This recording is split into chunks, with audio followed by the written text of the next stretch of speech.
Odyssey Marine thought they'd made history with 500,000 coins, 17 tons, worth $500 million. But within days, Spain claimed every piece. The courts turned into battlefields, and historians were dragged into war. So was this discovery a victory for history or a heist by the law? The truth might shock you. How does 500,000 silver coins vanish beneath the sea? The year is 1804, and Europe stands on the edge of another war. Napoleon's France is gaining ground, Britain controls the seas, and Spain sails somewhere in between, rich in colonies, poor in peace. That's when the Spanish frigate Nuestra Señora de las Mercedes leaves Lima, Peru, carrying treasure beyond imagination. In its hold lie over 500,000 silver and gold coins, freshly minted in the colonies, meant for the royal treasury in Madrid. There are also jewels, copper ingots, and personal fortunes belonging to passengers, wealthy merchants and families returning home. The ship sails in a small convoy with 3 other vessels, unaware that danger waits just beyond the Portuguese coast. On October 5, 1804, 4 British warships intercept the convoy near Cape Santa Maria, led by HMS Amphion under Captain Graham Moore. Britain and Spain have no formal war yet, but tension is already high. When Spain refuses to surrender, the British open fire. Within minutes, a cannonball hits Mercedes's gunpowder magazine. The explosion lights up the horizon. The ship splits apart and sinks almost instantly. All 249 aboard have been killed, and with them, one of the richest shipments ever lost at sea. For over 2 centuries, the wreck lies undisturbed on the ocean floor. No one knows exactly where it rests. The coordinates vanish from memory, and the sea keeps it secret. Treasure hunters whisper about it for generations, calling it the lost fortune of the Spanish crown. Governments claim it's unfindable, but deep-sea technology is evolving fast, and the idea of finding $1 billion wreck becomes more than fantasy. Then, almost 200 years later, a new kind of explorer enters the picture. Not a pirate or a sailor, but a modern corporation armed with sonar, robotics, and ambition. They plan an operation that will bring this fortune back to light. The codename, Black Swan. The world has forgotten the Mercedes, but in the depths, its treasure still gleams like a promise waiting to be broken. What secret mission found the lost treasure of an empire? By 2007, the search for lost galleons has become big business. A Florida-based company called Odyssey Marine Exploration prepares a secretive operation under a veil of silence. Their target lies somewhere off Portugal's southern coast. Deep water, dangerous weather, and no guarantees. They call it Operation Black Swan, and the details are known to almost no one, not even their investors. The team uses advanced sonar mapping and remotely operated vehicles, ROVs, capable of diving over 1,000 meters below the surface. Days turn into weeks as the machines scan the seabed. Then, one night, the monitors light up. Silver discs scatter across the sand. It looks like coins, thousands of them. The divers confirm it. Treasure. Real Spanish treasure. Over the next months, Odyssey's crew carefully lifts 17 tons of coins, most silver, some gold, minted in Lima between 1803 and 1804. Each coin bears a portrait of Spain's Charles IV, each one perfectly preserved by the cold and pressure of the deep. They recover cannons, anchors, fragments of porcelain, even the remains of barrels once filled with precious metal. The operation is silent and swift. In May 2007, Odyssey ships the entire haul to Florida under secrecy, labeling the cargo as Black Swan treasure. Spain later accused Odyssey of violating international heritage laws by removing artifacts without proper authorization. The total value is estimated between $400 million and $500 million, the largest deep-sea recovery in history. But silence has a price. Within weeks, word leaks out. Spain demands answers. Newspapers call it the find of the century, and historians scramble to identify which ship the coins came from. Spain's Navy studies the data and quickly connects the dots. The treasure matches the lost Nuestra Señora de las Mercedes. That discovery changes everything.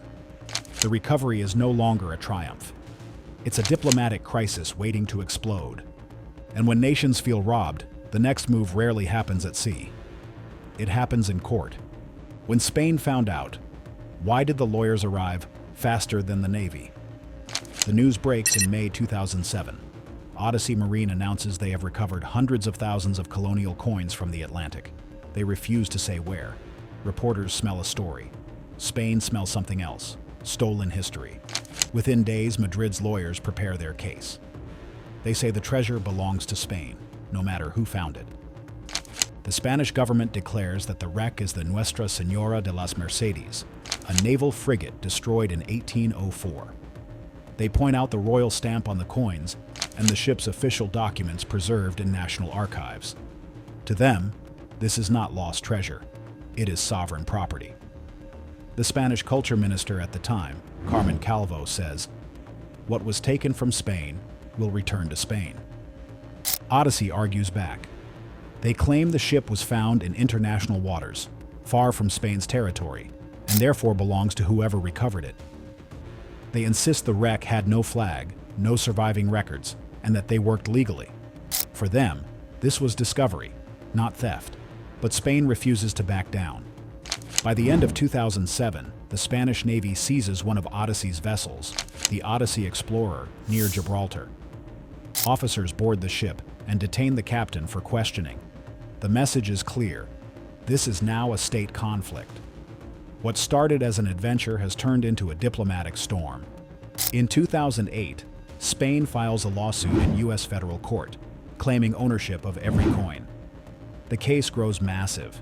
It involves ancient maritime law, colonial archives, and museum curators from Peru and Argentina. Even historians are called to testify. Odyssey spends millions defending itself, trying to prove that the ship could have been a merchant vessel, not a warship. The courtroom becomes a battlefield of paperwork and history. Each side quotes the past like ammunition. Spain shows proof that the Mercedes carried government funds and military mail. Odyssey counters with evidence of private cargo. For 5 years, the case drags through appeals, hearings, and headlines. Every day, the coins sit locked in a Florida vault, untouched, untold, waiting for a verdict that could change everything. And when that verdict arrives, it turns one company's greatest triumph into its biggest loss. What happens when a $500 million fortune has two flags? By 2011, the courtroom feels more like a war zone than a place of law. Spain and Odyssey fight over history, heritage, and 500,000 coins. Each side claims truth, and both have proof. The question is which story the court will believe. Spain's lawyers bring archives from Madrid and Seville.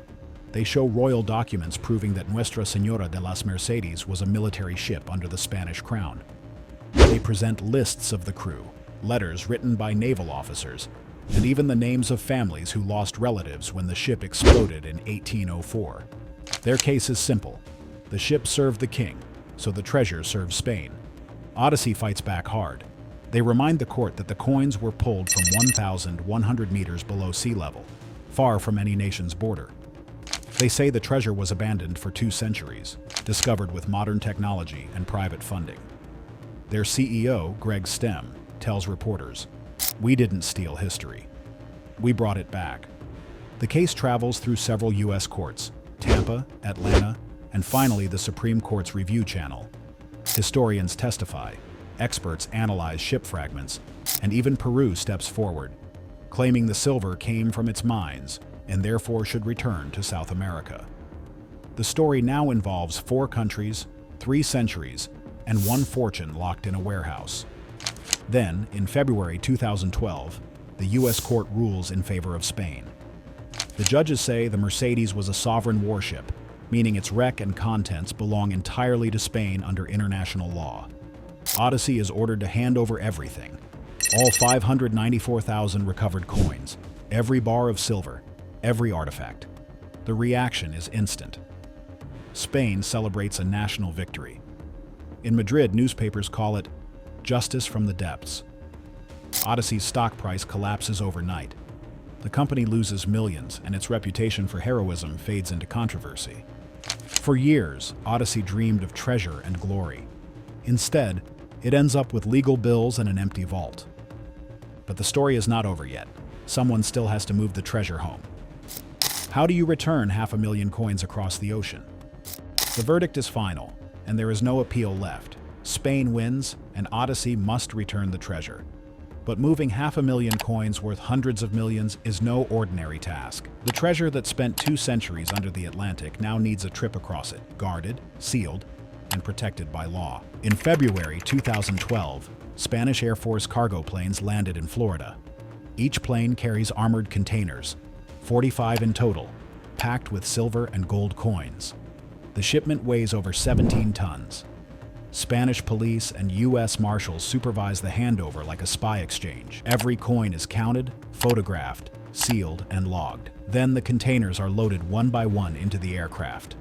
The flight home costs millions in security and logistics, but Madrid spares no expense. To Spain, this is more than metal. It is memory, pride, and a piece of national identity lost since 1804. Inside the aircraft, history sits quietly, stacked in steel boxes marked with tracking codes. The same kind of silver that once funded empires now travels under military guard. When the planes land in Madrid, officials hold a ceremony. The containers open in front of the press. Rows of coins shine under bright lights. Some bear the face of King Charles IV. Others show mint marks from Lima, struck just before the Mercedes left Peru. After 208 years, the treasure is home. The coins are transferred to the National Archaeological Museum. They are cleaned, cataloged, and some are displayed for the public. Visitors line up to see them. Each piece tells a story: colonial mines, naval battles, explosions, and rediscovery. Spain calls it a victory for heritage. Odyssey calls it ruin. Their investors lose faith, their shares drop, and their name becomes a warning for future explorers. They found the treasure of a lifetime, but they walk away broke. The sea gave them gold, but the law took it back. Yet the question still lingers. If this much fortune can hide beneath one ship, how much more lies waiting below the waves? If one ship hid this much gold, what else still sleeps below? The return of the treasure closes one story, but it opens another question. How much more still hides under the sea? The Mercedes is just one of thousands of lost ships scattered across the ocean floor. Each one carries gold, silver, or stories buried deep in the dark. According to UNESCO estimates, over 3 million shipwrecks lie across the world's oceans today. Many sank during wars or storms between the 1500s and 1800s, the golden age of trade and conquest. Spain alone lost hundreds of galleons carrying riches from its colonies. British, Portuguese, Dutch, and French vessels joined them in the deep, turning the seabed into a graveyard of fortune. Marine researchers say the total value of these lost cargoes could exceed $60 billion in today's money. Some ships are legendary, like the San Jose, sunk off Colombia in 1708, with over $17 billion in treasure, still untouched. Others, like the Flor de la Mar near Sumatra, remain ghosts, with wrecks yet to be found. Technology keeps changing the hunt. Modern ROVs can dive deeper than ever before, more than 6,000 meters, mapping sea floors once unreachable.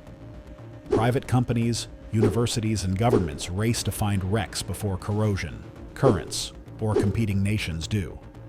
But every discovery now comes with a question: who owns the past? The Mercedes case set a precedent. Countries began enforcing stronger protection for sovereign wrecks. UNESCO even drafted conventions to stop private companies from claiming old warships. The message is clear. History belongs to nations, not to explorers. Yet curiosity never sleeps. Odyssey Marine keeps searching, as well as other companies. New shipwrecks are located every year, some holding jewels, others simple human relics, a letter, a shoe, a compass. What drives them is the same feeling that started it all: the pull of the unknown. The ocean holds stories worth more than gold. The Mercedes was one of them, a reminder that treasure can be found, but never truly owned. And somewhere, below another layer of waves, another fortune is waiting for someone bold enough to try again. The ocean never forgets what it hides, and this story is only the beginning. Click the next video right now before it fades, and discover what the sea kept secret next.